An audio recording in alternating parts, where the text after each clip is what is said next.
demonstrated an air cushion vehicle that actually worked. Armed with 2 empty tin cans, kitchen scales and a modified vacuum cleaner, Christopher Cockerell developed the principle of a craft that could sit on a cushion of air injected through a series of slits underneath. At the time, we envisaged hovercraft becoming our personal runabouts of the future, but instead they evolved into cross-channel ferries and search and rescue craft.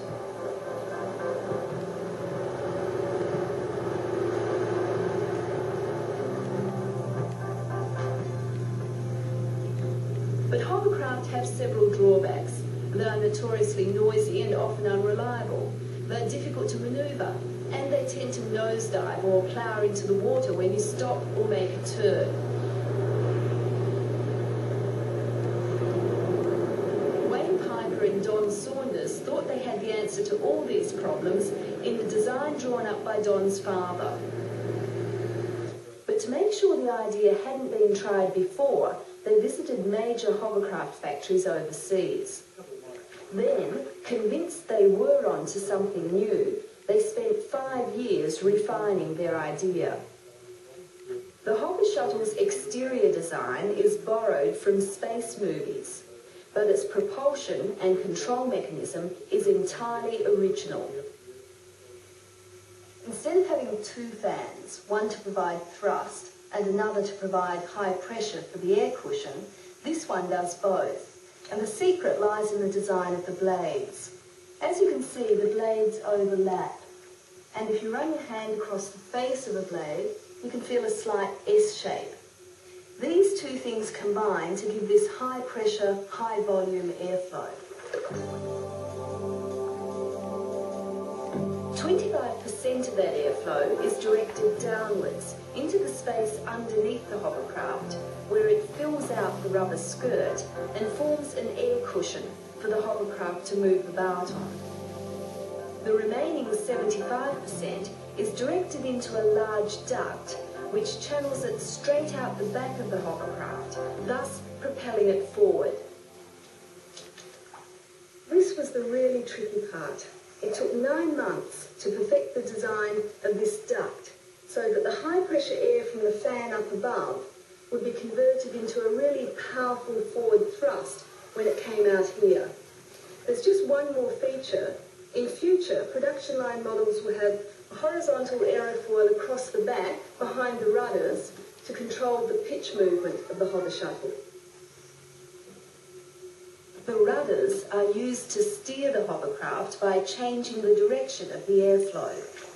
To slow down or brake, you have to reduce the airflow through the duct. That is, reduce the thrust. All you do is press a button on the throttle,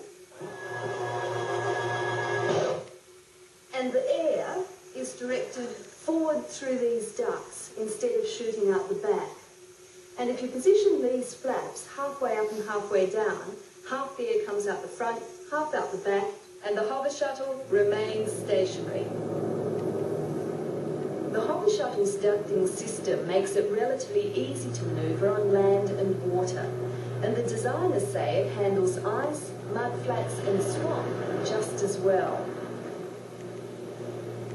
Because the airflow propelling the hover shuttle is very close to the surface it's travelling over, the common problem of ploughing in, especially when turning, has been overcome. Turning in a hovercraft isn't like turning in a boat. There's nothing for the hovercraft to grip onto. There's no keel or rudder in the water. So you have to rely on changing the direction of the airflow to overcome the inertia carrying the hovercraft forward. And that can take a couple of 100 metres.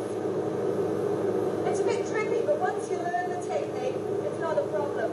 It adds to the challenge. Here we go.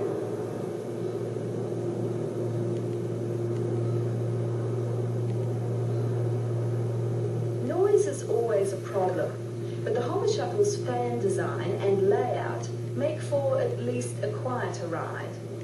Its generous diameter allows it to draw in more air at a lower speed than conventional hovercraft fans, which means the engine can be operated at lower revs. Government tests put the noise level at 82 decibels, which is quite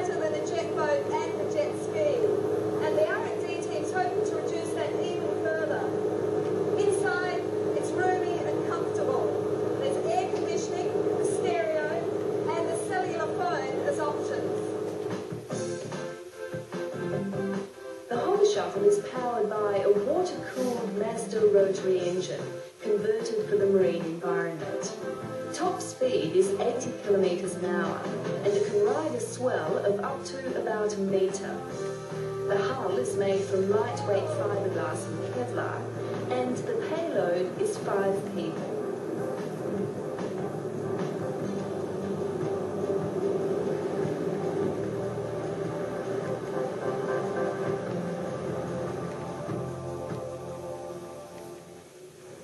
Well, if you like fast cars and or fast boats, you'd love one of these. It comes in red, white, yellow and blue, and if you have a spare $50,000, you can have one.